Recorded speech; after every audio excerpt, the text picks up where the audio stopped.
Tatiana Arrington. Where is the Buzz TV? Barrett, Mark, how you guys doing today?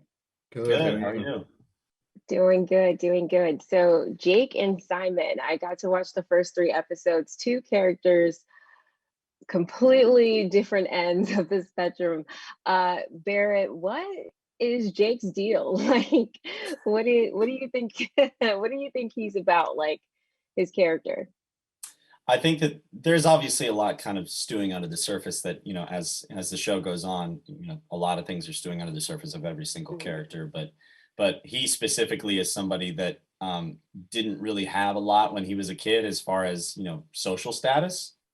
And somewhere around junior high, he kind of came into his own and all of a sudden, turned into this strapping young man, as some guys get the privilege of going through at a very young age. I did not. But yeah, I think he's somebody that since he has gotten that, he's kind of gotten addicted to it. And he's gotten addicted to like being popular and being perfect and always being right and having everything go his way. So when something like this event happens that shakes the entire school in different ways, right. It's easy to crumble when things have gone so well for you. And I think that obviously plays a part in the show. For sure, definitely. I'm trying to figure him out still, and I can't quite put my finger on it, but I've only seen 3 episodes, so I'm sure there's much more to come. And Mark, with Simon, what do you think? Do you think as we go on, we explore more maybe about his reasonings or his decisions for about that and kind of what unfolds throughout the series? Not so much his reasonings. I think his main reasoning is just the fact that he believes he's the only person who's true to himself and showing who he truly is, and he's kind of taking it upon himself to reveal everybody else for who they truly are.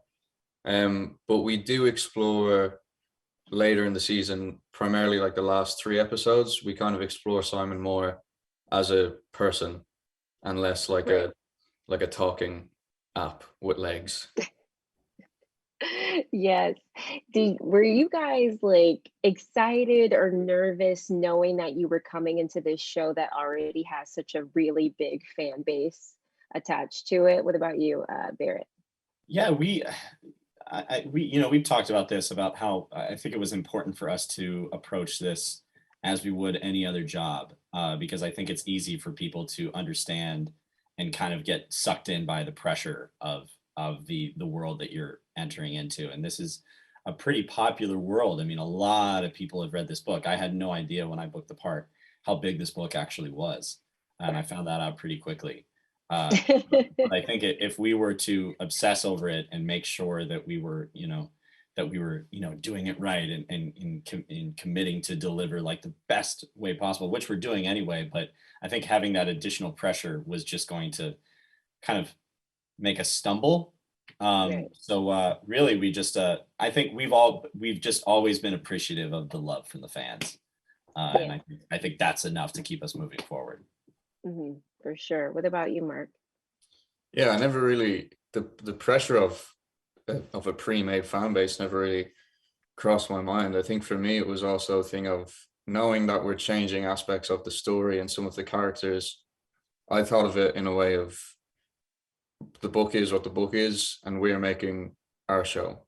And obviously the show is based off the book, but I think there's enough difference and enough change for everybody, even people who've read the book, to be surprised. So I was focusing more on what our version will be and just hoping that it's good enough for people to like it as much as they like the book. Yeah, I think that's a beautiful answer. I also didn't know much about it. So coming into it with fresh eyes, I was like, oh, this is very thrilling, very exciting as a viewer to watch. How were you guys surprised by the end? I know you can't obviously give the end away, but were you guys like, whoa, when you got that final script? Yeah, I kind of wish we did it like Gossip Girl. Like apparently the whoever Gossip Girl is in the show, the actors didn't know who it was until like they filmed the last episode. Yeah. And I kind of wish we did it that way, because I always thought that would be like a fun thing to go through on set. Mm-hmm. That Yeah, to would come be up with fun. more and more theories, because by the time we started shooting, we did know how it was going to go. Gotcha. Okay. Which was, it was actually kind of funny because a lot of crew members didn't know. And it was fun to listen to them kind of theorize. Okay. About what's going on. That's a funny, that I guess that's a fun element to it then too. What do you guys hope that fans get out of this? Just because there are so many teen dramas and thrillers and things like that, but yours is obviously special. So what do you hope people see in this show? I think this show is different from other teen dramas in the way that it deals a bit more with kind of real life struggles and problems, like being in the closet, or being considered a princess, or being like Nate, the victim of circumstance, being poor. I think it's very, it delves into these characters enough, it delves into each one individually enough to show a realistic depiction of that struggle. And I think it's good for teenagers who may be struggling with something similar or even something different, just to know that other people go through this stuff too. It's okay to talk to anyone. If you have a certain group, you can talk to that group. I think it's just, I think the show displays that the only way you can get through something is with other people. True. Absolutely. I think that was a positive note to end on. Like, I think even in the first 3 episodes watching, you see that friendship is going to be a big layer and a big element to the show. And I hope that audiences see that as well. I love the first 3 episodes, and congratulations, you guys. Thank you so much. Where is the buzz? You said was mine.